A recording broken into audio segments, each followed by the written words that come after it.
દોસ્તો, અમદાવાદની plane crash દુર્ઘટના બાદ સ્વર્ગસ્થ વિજયભાઈ રૂપાણી ગુજરાત રાજ્યના પૂર્વ મુખ્યમંત્રી તરીકે રહી ચૂક્યા હતા. એમનું નિધન થતાની સાથે જ અનેક તસવીરો સોશિયલ મીડિયા પર ખૂબ વાયરલ થઈ હતી. ત્યારે આજના વિડીયોમાં અમે તમને જણાવીશું કે એમના દીકરા માટે તેઓ કેટલી સંપત્તિ છોડીને ગઈ.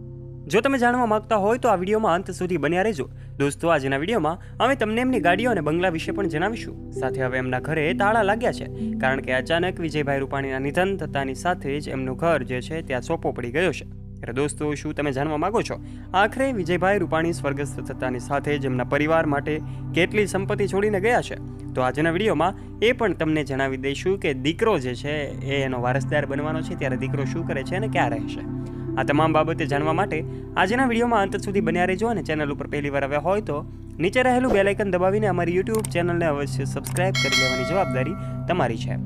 દોસ્તો, સૌથી પહેલાં વાત કરવામાં આવે તો વિજયભાઈ રૂપાણી સ્વર્ગસ્થ થતાની સાથે જ અમદાવાદની જે પ્લેન ક્રેશ દુર્ઘટના છે એની જાણ થતાં જ દીકરો ઋષભ રૂપાણી જે અમેરિકામાં રહીને અભ્યાસ કરી રહ્યો હતો, દીકરાને જાણ થતાં જ તે પહોંચી આવે છે અને એમના પિતાની અંતિમ વિધિ પૂર્ણ કરે છે. ત્યારે અનેક લોકોને હવે સવાલો થઈ રહ્યા છે કે વિજયભાઈ રૂપાણી તેમની પાછળ કેટલી ગાડી અને બંગલા છોડીને ગયા છે. ત્યારે તમને જણાવી દઈએ કે એમની દરેક ગાડીઓ જે હતી એમની પાછળ 1206 એમનો નંબર હતો.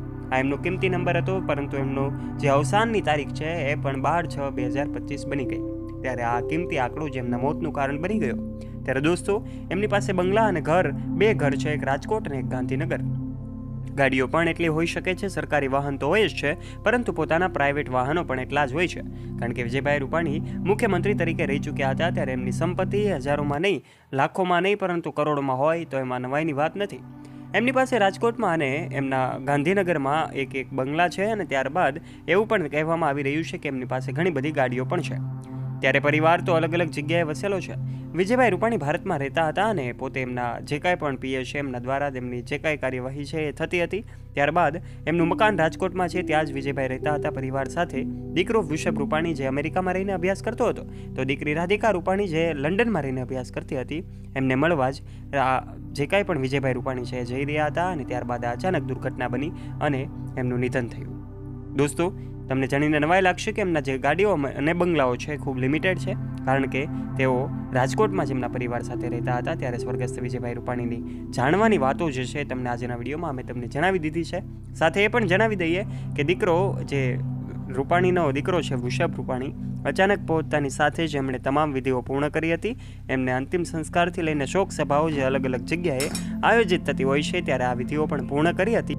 ત્યારબાદ દીકરા અને દીકરી દ્વારા એમનું અસ્થિ વિસર્જન ત્રિવેણી સંગમ ખાતે કરવામાં આવ્યું હતું. એની પણ તસવીરો સામે આવી હતી. આ તમામ વિધિઓ પૂર્ણ થયા બાદ હવે યુઝર્સને એવા સવાલો થઈ રહ્યા હતા કે આખરે એમની પાસે કેટલી સંપત્તિ છે. તો આજના વિડીયોમાં અમે તમને આ તમામ બાબતો વિશે ખુલાસો કરી દીધો છે. એ પણ જણાવી દીધું છે કે એમનું રાજકોટમાં ઘર છે અને ગાડીઓ પણ કેટલી છે એ પણ જણાવી દીધું છે.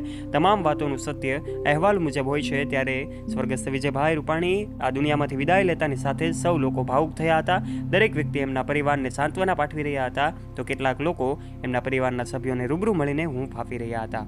ત્યારે દોસ્તો, આજે સ્વર્ગસ્થ વિજયભાઈ રૂપાણીને જ્યારે લોકો અલગ અલગ માધ્યમથી એમની વાતો કરતા હોય છે, અલગ અલગ એમના યાદો સ્મરણો જે છે શેર કરતા હોય છે, કેટલાક લોકો સોશિયલ મીડિયાના માધ્યમથી પણ શ્રદ્ધાંજલિ પાઠવતા હોય છે. ત્યારે આપ પણ નીચે કમેન્ટ બોક્સમાં સ્વર્ગસ્થ વિજયભાઈ રૂપાણી સહિત 300થી વધારે લોકો માટે ઓમ શાંતિ અવશ્ય લખજો, એમને શ્રદ્ધાંજલિ અવશ્ય પાઠવજો. અને જો દોસ્તો તમને આ માહિતી પસંદ આવી હોય તો વિડીયોને લાઇક કરી દેજો, તમારા દોસ્તો સાથે આ વિડીયોને શેર કરવાનું ના ભૂલતા.